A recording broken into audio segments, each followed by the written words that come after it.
Samsung will launch the Galaxy A57 and the Galaxy A37 in the first or the second week of February. Looks like the Galaxy A57 will have a very similar camera design to the Galaxy S26. Samsung's upcoming Galaxy A37 and A57. The two smartphones will have many similarities. The key difference will be in performance, making the A57 a flagship killer handset. Galaxy A57 could launch with Samsung's in-house Exynos 1680 chip. The device will pack 12 GB of RAM as an option. The phones will come preloaded with Android 16-based One UI 8.0 or possibly One UI 8.5 software. Include a 6.7-inch OLED display with FHD Plus resolution and 120Hz refresh rate. The company may use frames made of metal, while the back panel would be made of glass for a premium look. May bring an IP68 rating for dust and water resistance. The Galaxy A57 come with a 50MP Sony IMX906 main camera, a 13MP ISOCELL S5K3L6 ultrawide sensor, and a 5MP macro shooter. A 12MP camera for selfies. The Samsung Galaxy A57 has a 5000 mAh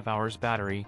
It supports 45W fast wired. That's it for today's video. If you enjoyed it, don't forget to like, comment, and subscribe for more content. Thanks for watching, and I'll see you in the next one.